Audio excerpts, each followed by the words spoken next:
d'où vient le mot furun. Et là, je vais te rappeler des notions d'architecture que tu ne connais pas.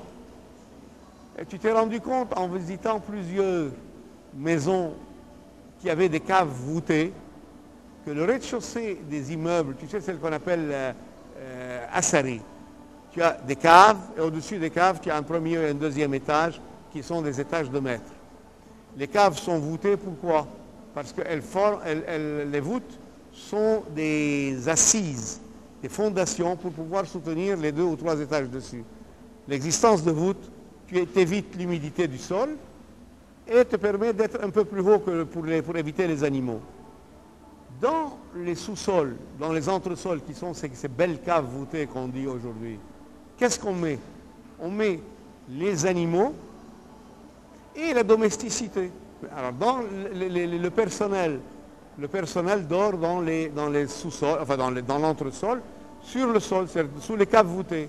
Et en particulier, les femmes de service, c'est-à-dire les bonnes. Or, la bonne sert essentiellement à pouvoir, on dit en français, dégrossir, mais ce n'est pas le mot exact, c'est-à-dire déniaiser le garçon de la famille. Comment on le déniaise? On lui met à sa disposition une femelle, il la baise, et voilà. Or, les bonnes servent essentiellement à ça. En plus, elles nettoient la maison. En plus, si quelqu'un a envie de donner une raclée, il le donne à la bonne. Et le soir, elles dorment dans la voûte, au rez-de-chaussée. Ces bonnes, étant objets de baise bon marché, ça ne coûte rien, sont devenues les personnes qu'on baise bon marché hors du mariage. Et l'acte de baiser bon marché hors du mariage s'appelle fornication. Le mariage, ça coûte très cher, by the way. Ça s'appelle fornication.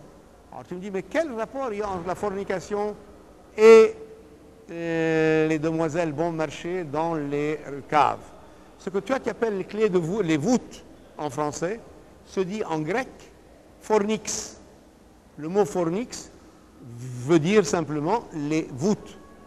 Et forniquer, ça veut dire baiser sous la voûte. Les filles qui habitent sous la voûte, les filles bon marché. Et voilà comment on devient fornicateur en voulant simplement devenir un homme. Parce qu'il faut baiser des filles, pas les filles des patrons qui doivent être vierges jusqu'au mariage, mais les filles qui sont à la disposition des riches, c'est-à-dire le personnel domestique. Et ce qu'on appelle ça en français, les amours ancillaires. Qu'est-ce que ça veut dire ancillaire? Ça veut dire les amours domestiques. Pourquoi? Parce que domestique en latin se dit ancilla. Et voilà, j'ai terminé ma leçon pour aujourd'hui.